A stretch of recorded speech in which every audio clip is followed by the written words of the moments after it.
नमस्कार। हर वर्ष की भांति इस वर्ष भी 1 फरवरी 2023 को वित्तीय वर्ष 2023-24 का बजट हमारी माननीय वित्त मंत्री महोदय प्रस्तुत करने के लिए लगभग तैयार हैं। और चूँकि ये साल और आगे आने वाला साल चुनावों का वर्ष है, इसलिए मुझे बहुत ज़्यादा उम्मीद नहीं है कि जो पुराना बजट है उसमें बहुत ज़्यादा परिवर्तन होंगे या बहुत ज़्यादा नीतिगत परिवर्तन किए जाएंगे।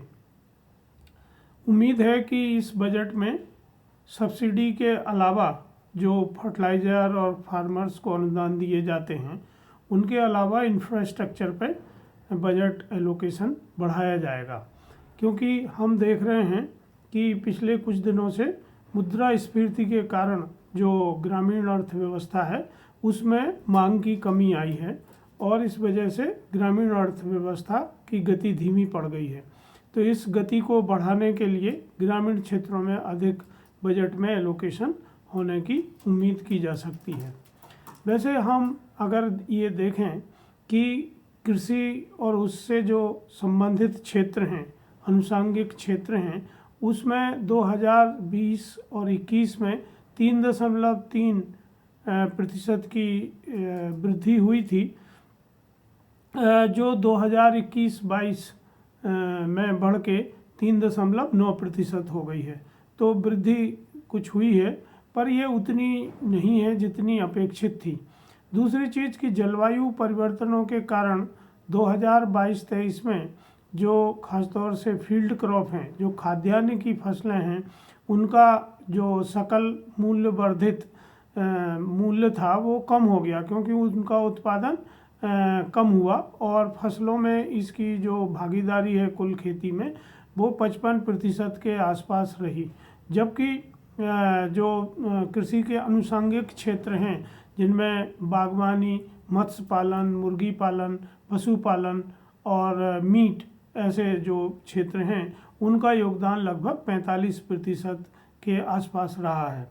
लेकिन जो बजट का एलोकेशन है उसको अगर हम देखें तो फील्ड क्रॉप्स की फसलों को ज़्यादा पैसा दिया जाता है और कृषि के जो आनुषंगिक कार्य हैं उनको उस अनुपात में पैसा नहीं मिलता है। तो उम्मीद की जानी चाहिए कि इस संतुलन को बनाए रखें, क्योंकि अब उपभोक्ता की जो मांग है वो बदल रही है, फूड हैबिट्स चेंज हो रही हैं, परचेजिंग पावर बदल रही है। तो उस हिसाब से खेती का उत्पादन भी बदल रहा है, कृषि परिदृश्य बदल रहा है, जो क्रॉपिंग पैटर्न है उसमें परिवर्तन आ रहे हैं और अलग अलग तरह के लोग ज़्यादातर फल, सब्जी और एक्जॉटिक फ्रूट्स, वेजिटेबल और मीट और दूध की तरफ, प्रोटीन जिनमें ज़्यादा होता है, उन उत्पादों की तरफ रुझान कर रहे हैं। तो इसका लाभ बजट में भी इस सेक्टर को होना चाहिए। भारत में अगर हम देखें कि जो किसान परिवार हैं उनकी जो आय है वो लगभग 10,218 रुपये महीने आकलित की गई है। इनमें से 3,798 रुपये फसल उत्पादन से प्राप्त होते हैं और लगभग 1,582 रुपये जो है वो पशुपालन या अन्य आनुषंगिक कार्य से किसी परिवार को प्रति माह मिलते हैं। तो ये उनकी आय में भी इस तरह से ये परिवर्तन निरंतर हो रहे हैं। जबकि हम ये भी जानते हैं कि हमारा जो टोटल जीडीपी है, जो अर्थव्यवस्था है, 1951 में कृषि का जो योगदान था वो लगभग 51% था, जो 2011 में घट के 19% हो गया था और 2020-21 में जो घट के 16% हो गया। इसका मतलब यह है कि जो कृषि का योगदान है टोटल जीडीपी में वो निरंतर कम होता जा रहा है। जबकि दूसरी तरफ हम ये देखें कि श्रमिकों की जो निर्भरता है या कृषि पर जो निर्भर परिवार हैं उनमें उस दर से कमी नहीं आई है। अगर इसको हम देखें तो 1951 में जो निर्भरता थी वो 70% थी, जो 1911 में घट के केवल 55% ही हुई है। जबकि भागीदारी 19% से घट के 16% हो गई है जीडीपी में। तो इसका तात्पर्य यह है कि खेती में जो लोग काम कर रहे हैं, चाहे वो श्रमिक हों या किसान हों, उनकी आमदनी उस गति से नहीं बढ़ी है जिस गति से अर्थव्यवस्था के दूसरे सेक्टर में काम करने वाले लोगों की आमदनी में वृद्धि हुई है। तो इसको भी देखते हुए हमारे प्रधानमंत्री जी और भारत सरकार और राज्य सरकारें कृषि में आय को दुगना करने के लिए निरंतर काम करने की बात करते हैं, पर उसका रिफ्लेक्शन बजट में आना चाहिए, क्योंकि केवल अनुदान और दान दक्षिणा से आमदनी नहीं बढ़ सकती है। अगर हम कृषि मंत्रालय के पिछले साल के बजट को देखें 22-23 के, तो उनको लगभग 1,32,514 करोड़ रुपए आवंटित किए गए थे, जो वित्तीय वर्ष 21-22 के संशोधित अनुमान से 4.5% अधिक बजट था। कृषि मंत्रालय को आवंटित सरकार के जो कुल बजट बनता है वो केवल 3.4% कृषि सेक्टर को ही आता है, जबकि आप देखिए कि कृषि में जो निर्भरता है वो लगभग 55% आबादी की निर्भरता अभी भी कृषि में है। तो बजट का एक बहुत छोटा हिस्सा इस सेक्टर को प्राप्त होता है। इसी तरह ये जो पैसा आ भी रहा है वो विभागों की किन योजनाओं में खर्चा हो रहा है। तो अगर हम देखें कि जो कुल 1,32,514 करोड़ रुपए इस विभाग को मिले, इनका खर्चा कहाँ हुआ। 55% जो आवंटन था वो पीएम किसान योजना के तहत दिया गया, और फसल बीमा और अन्य कार्यक्रमों के लिए जो पैसा आवंटित किया गया वो लगभग 64,514 करोड़ रुपए थे। और जो जैसे मैंने बताया पीएम किसान योजना में 55% था, जो टोटल बजट का 68,000 करोड़ रुपए के आसपास होता है। इसी तरह तो इसमें हम ये देखते हैं कि ज़्यादातर पैसा ये जो पीएम किसान योजना है इसमें जो पैसा जाता है वो 6,000 रुपये प्रति परिवार किसान को 2-2 हज़ार रुपये की किस्त में उपलब्ध कराया जाता है, ताकि वो अपने कृषि आदान उससे खरीद सकें। अब आप जानते हैं कि 6,000 रुपये में कौन सा कृषि आदान आता है, या 2,000 रुपये पाके कौन सा कृषि आदान किसान खरीद रहा है। पर आप देखिए कि बजट का लगभग 55% हिस्सा इसमें जाता है। इस ऊपर फिर एक और समस्या है कि जो कृषि विभाग है उनको राज्य सरकारों पर निर्भर करना पड़ता है अपना बजट खर्च करने के लिए, और इसी तरह 2020-21 में जो खर्चा हुआ था टोटल बजट का, उसमें 19% पैसा बच गया था, उसको खर्च नहीं किया जा सका था। तो इसीलिए ये जो इस साल भी जो संशोधित अनुमान लगाया गया है कि पिछले इस जो वित्तीय वर्ष अभी चल रहा है उसमें कितना खर्चा होगा, तो उसमें भी ये अनुमान है कि लगभग 4% पैसा बच जाएगा और इसका विभाग खर्चा नहीं कर पाएगा। इस तरह अगर हम देखें तो कृषि मंत्रालय के तहत 2 विभाग आते हैं। एक विभाग का नाम है कृषि सहकारिता और किसान कल्याण विभाग, और दूसरा है कृषि अनुसंधान और शिक्षा विभाग। तो जो कृषि सहकारिता और किसान कल्याण विभाग है उसको टोटल बजट का 94% हिस्सा आता है, जबकि 6% हिस्सा अनुसंधान और शिक्षण में जाता है। तो जो किसान कल्याण विभाग में पैसा आता है उसका लगभग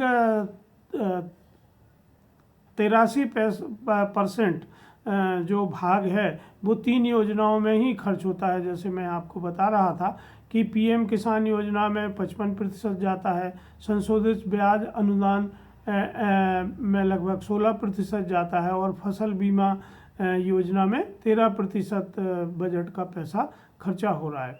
तो इन योजनाओं में अगर हम देखें कि जो पैसा है वो ज़्यादातर अनुदान बांटने में ही जा रहा है। दूसरी तरफ एक और मंत्रालय है जो कृषि के लिए बहुत महत्वपूर्ण मंत्रालय है, वो है उर्वरक एवं रसायन मंत्रालय, जो उर्वरकों को आयात करते हैं या जो लोग निर्माता हैं उनको सब्सिडी देते हैं।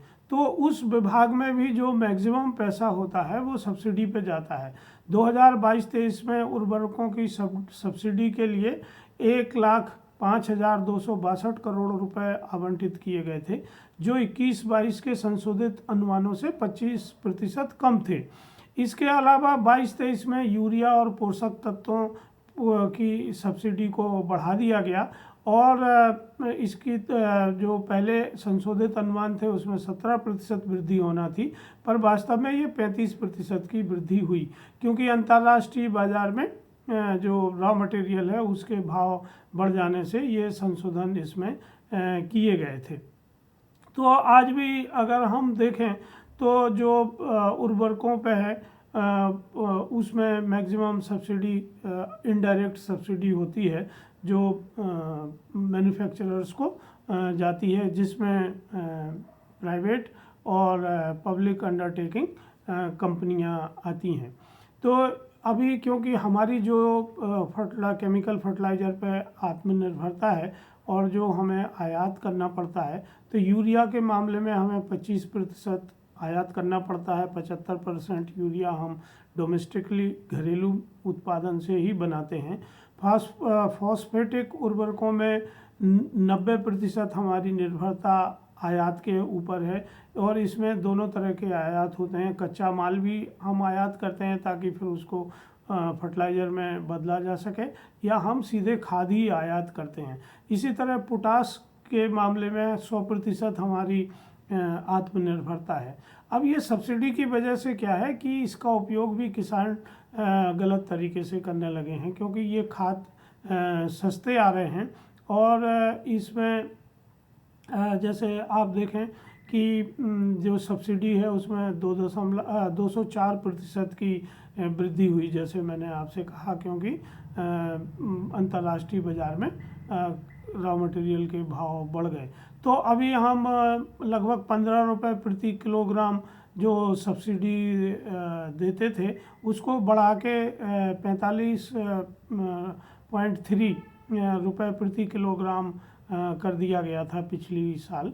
और इसी सब्सिडी के आधार पर जो NPK हैं इसका संतुलित अगर उपयोग होना है तो इसका अनुपात जो साइंटिस्ट ने निर्धारित किया है और भारत सरकार ने जिसे जारी किया है वो है 4:2:2 के अनुपात में, मतलब N 4 P 2 और K 1।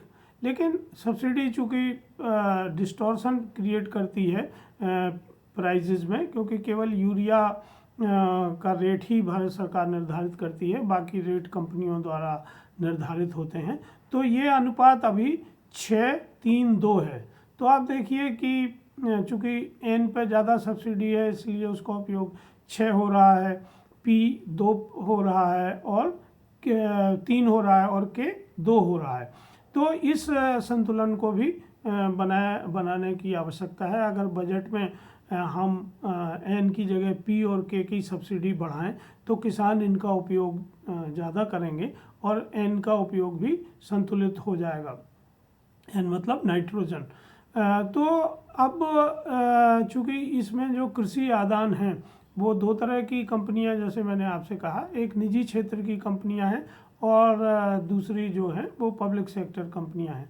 तो अगर हम इसका देखें कि बजट का हमारी कृषि अर्थव्यवस्था पर सकारात्मक प्रभाव होगा या नकारात्मक प्रभाव होगा, तो ये हमें समझने के लिए तत्काल जो इंडिकेटर मिलते हैं वो होते हैं कि जो कृषि आदान निर्माता कंपनियां हैं उनके शेयर के ऊपर बजट का क्या प्रभाव पड़ा, स्टॉक मार्केट में उनके शेयर्स के ऊपर किस तरह से निगेटिव या पॉजिटिव देखने को परिणाम मिल रहे हैं। तो अभी आप देखिए एग्रीकल्चर सेक्टर में बहुत अधिक पोटेंशियल है, क्योंकि इसका उपयोग अभी तक हम पूरी तरह से नहीं कर पाए हैं। तो डिलाइट इंडिया की एक रिपोर्ट है जिसके अनुसार अगर हम 2031 तक खेती में $270 बिलियन का निवेश बढ़ाते हैं तो $800 बिलियन का राजस्व इससे उत्पन्न हो सकता है। और जो माननीय प्रधानमंत्री जी का $5 ट्रिलियन इकॉनमी बनाने का सपना है वो पूरा हो सकता है। तो इस तरह से इसके बजट एलोकेशन को बढ़ाना आवश्यक है। और 2022-23 के बजट में जो आगे का बजट आने वाला है 23-24 का, इसमें जो मुख्य परिवर्तन हो सकते हैं वो है कि पीपीपी मॉडल को बहुत प्रोत्साहित किया जाए इस सेक्टर में, क्योंकि जो एफडीआई है उसका निवेश उतना नहीं आ रहा है। हालांकि एग्रीकल्चर सेक्टर में 100% एफडीआई को खोल दिया गया है, पर हम जानते हैं कि इस भारत सरकार की पॉलिसीज़ बहुत तेज़ी से कृषि में बदलती रहती हैं, इसलिए कोई भी विदेशी निवेशक बहुत ज़्यादा पैसा लगा के इंफ्रास्ट्रक्चर क्रिएट नहीं करना चाह रहे हैं।